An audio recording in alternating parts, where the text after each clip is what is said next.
The bond market is collapsing, and this is probably the biggest crisis the US economy is facing since 2008 financial crisis. Since the entire US economy collapsed, creating the largest banking crisis in American history and almost taking down with it the rest of the global economy. And this is not an exaggeration. This is already happening. The government has already announced that it's going to spend hundreds of billions of dollars bailing out the bond market.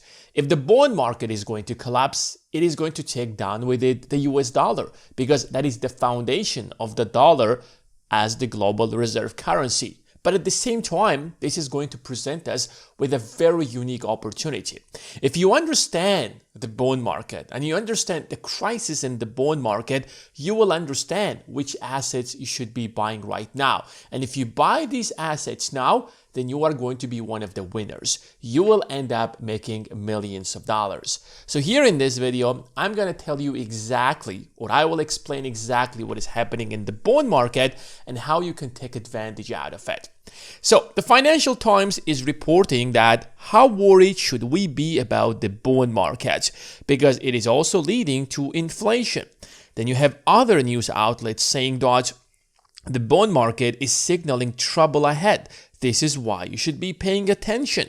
So literally everybody is talking about this, because this could be the largest crisis in American history.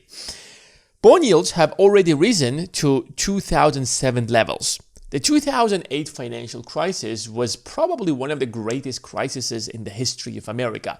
We had companies such as Lehman Brothers that were around for over 100 years, and they have collapsed during that crisis.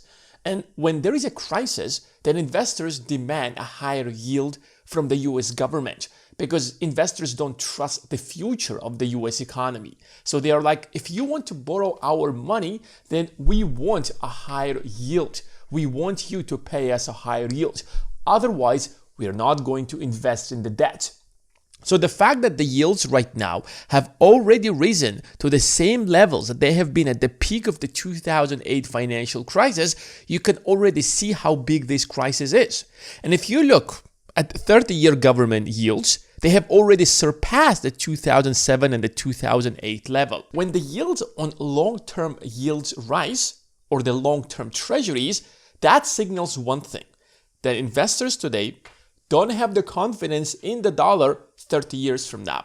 Usually, when the economy goes through any kind of a crisis in the short term, investors, yes, they might ask for a higher yield. But when it comes to long-term yields, investors know that this crisis might last a year, 2 or 3, but it's certainly not going to last 10 years or 30 years. That's why the yields on long-term treasuries usually don't spike instantly.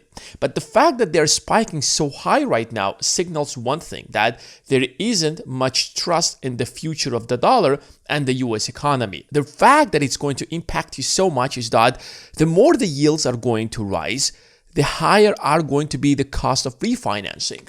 The government has so much debt, and that debt must be refinanced. So every single day, a portion of that debt matures, and the government goes into the bond market and starts selling more treasuries to refinance that debt. But if the yields today are higher than they have been a year or last year, then the cost of refinancing is rising. And because the government is already running a deficit, that makes the deficit even larger. And that means that we are throwing more debt into the economy. And the more debts we throw into the economy, the more inflation we're going to create. So even if you're sitting down there and you're like, oh, this is a crisis, and let the government handle it. Unfortunately, that's not how it works. It is impacting you directly. So the next time you're going to the groceries, the fact that prices have risen is because due to this reason. And that's why the yields are going to impact every single person in the economy. The only question is that, are you going to use this information in order to make the right investments, or you are going to sit like most people, do nothing, and let inflation eat away your savings, let inflation destroy your quality of life? So let's understand why exactly that is happening. There are 3 fundamental reasons why the bond market is collapsing. The first and the most important one is that the national debt crossed $40 trillion and the deficit keeps rising. Now, the higher the debt grows, the more debt you have to refinance. So at first, investors are like, you had a $10 trillion debt? Well, yes, that is bad, but that's manageable. You had a $20 trillion debt? Well, that is still manageable. But now the $40 trillion number is psychologically difficult for investors to absorb. It just shows to investors that there is no intention in the US government to ever pay off that debt. So I don't want to be the person whose debt is not going to be paid off. And it also indicates that the debt has reached to a level where it's going to compound each year. Imagine you have a friend and he's making like $300,000 a year. Now that's a lot of money, but then he comes and asks you for a debt. And if you realize that he has no debt, you have no problem giving him 10 grand, 20 grand, even 50 grand. You know he makes $300,000, and if he needs that money today, you know that he can pay you back. But what if that friend is going to come and tell you that, can you please loan me $20,000, and yet he has like $500,000 worth of debt? Suddenly, the equation in your head is completely different because he has $500,000 of debt and he just makes $300,000. So the fact that he will be able to pay you is very low because he's probably going to pay the first people who borrowed the money from. A larger debt means larger deficit. A larger deficit means more debt in the market. And if there are no enough investors in the market, then the yields are going to rise. So the US government is now refinancing $40 trillion. On the other side, there should be investors who want to buy this debt. So Japan is like, well, we have already spent all our money buying back your debt. The Europe is like, we have already spent all our money. So we don't have investors who want to buy that extra debt because the debt is growing so fast. And this is, by the way, something that I have talked on this channel about 2 years ago. I made a video about the national debt getting out of control. Now, 2 years ago, it wasn't such a big deal. The video is still here on the channel because at that time, the debt was about $30 trillion.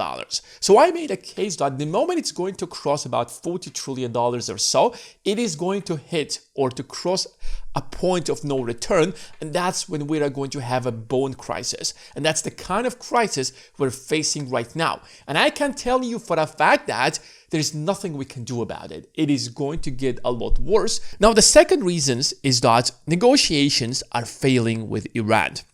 There was some hope a few months ago that Iran and the US are going to find a common language and there is no more going to be any war and there is going to be stability. But when this war has started, I told you specifically that there are two ways this war is going to end. Either the United States is going to bleed cash for many years, or it's going to start a ground invasion and it's going to borrow so much money because the cost of war with Iran is going to be tremendously high. And that's not difficult to understand. If the war with Iraq has cost $3 trillion and this country is like 3 or 4 times larger and has like 3 or 4 times the population, you don't have to be a genius to understand why this war is going to cost so much money. Again, that video is still available. It was done about 5 months ago and you can still go and watch it. If there is going to be a ground invasion, then where do you think we are going to get the money from? We are already running a $2 trillion deficit. So if we want to spend extra, that means that we have to issue more debt. But we had a previous investors, or we have a previous crisis that there aren't enough investors. So if we want to attract these investors, we have to tell them, we are going to offer you a much higher yield. We are going to offer you a much better return on your investment. So sell your other investments and buy the US treasuries. The third reason are that corporate borrowings are soaring. We are in the middle of the greatest AI revolution in human history. And we have multiple companies who want to dominate AI. So you have SpaceX that is trying to build AI in space with these data centers. And then you have these Starlink satellites offering the internet to AI robots on the ground. And he's going to build this vertically integrated AI. But that's not just SpaceX. You have Google, you have Microsoft, you have Amazon. Everybody wants to take advantage out of AI because everybody knows how huge this technology is going to be. ChatGPT came about 2022. So if we look at Google's capital expenditure, we can see that capital expenditure between 2021 and 2023 was about $20 to $30 billion annually, which is a lot of money. But then suddenly in 2024, it rises to $52 billion. Then it almost doubles to $91 billion. And the last 12 months is like $132 billion. So Google is literally spending all of its money on this. And now because they're running out of money, they're borrowing more money because we want to build our AI. We want to win this race. Meta is doing the exact same thing. Their capital expenditure from 2022, it was about $31 billion. Last 12 months, $89 billion. Microsoft, in 2022, they've spent about $23 billion. Now it's $115 billion. Now here's the question. How is that raising the yields for the government? You have investors with a lot of money and they're thinking, where can we invest our money? That's what smart people do. Smart people or rich people, they're not just sitting on cash. Smart people are thinking, how can I keep investing my money? Because money should not be just sitting. Money earns more money. That's how rich people make so much money. That's why they're getting richer. That's why their money is always being invested somewhere. It keeps earning a return. That's what investors do. So they see on one side the US government who is offering 4.7%. On the other side, they're seeing Google that is offering 5.7%. Now, what are the chances of Google going down? It's very low. They're so huge. They control pretty much a huge portion of the internet. So the risks between the US government and Google are very low. So as an investor, you don't care whether it's the US government or it's Google. What you care is that your money is safe and it's earning you a return. And if Google is paying you a much better return, then you're going to invest in Google instead of the US government, which is why the government has to step in and start offering a higher yield so that investors start choosing the government instead of Google. But because Google needs that money, Google will offer a much higher yield. So this is a competition between huge corporations and the government. We're essentially entering into a new era for the stock market because from now onwards, the era of cheap money is over. You can't just go and borrow money cheaply. About 5-6 years ago, especially since the 2008 financial crisis, the cost of borrowing was extremely cheap. Anybody could go and borrow money at a very ultra low interest rates. Now, if you're sitting on cash, you can easily go to the market and you can make 5%. And if you can make 5% by investing in debt, then other people or very weak businesses no longer can actually borrow so much money at a very low interest rate. If you're a business and you're borrowing money at 5% or 6%, then you should be able to offer double that rate in order to attract investors, in order to grow your business. And that means that the stock market is going to fundamentally change from now onwards. The only way to win in this market is to invest in high growth stocks that pay you far more than 5%, because you can basically make 5% from debt. You can't just blindly pick a random stock because the cost of borrowing money is now expensive. If you are going to invest in businesses right now who don't have a solid business model and don't have a good strategy for growth, they're going to go bankrupt, because next time they're going to be in a crisis, they don't have a source of financing because the cost of borrowing money has tremendously increased. So here's what you do in this economy. When you pick a company, the easiest ways to make money in this economy is that, first of all, you need a solid foundation. Secondly, you want this stock to be a growth stock. When the cost of borrowing was so cheap, any company with a good business model or a good idea could actually borrow that money at 1%, and as long as they grow, or as long as they grow by 4 or 5%, they could actually get in the market. They could actually create real competition, but that is no longer going to happen. If you invest in a company whose foundations are not strong, whose foundations are weak, what do you think is going to happen during the next crisis? Instantly, they go down. Why? Because they don't have a source of financing. And that's, by the way, the main reason why so many companies collapsed in 2022. They got hooked on cheap money in 2020. And then when the Fed raised the interest rates, suddenly their business model wasn't actually making enough money for these companies to sustain that kind of a cost of borrowing. So overnight, they have collapsed. So you have to understand that this situation with the bond market where yields will stay high is here to stay. That is going to continue, which is why before you're going to buy a stock, you can be confident that as long as the foundation of the business are strong and their business model can actually sustain that kind of high cost of borrowing, you know this business is going to win.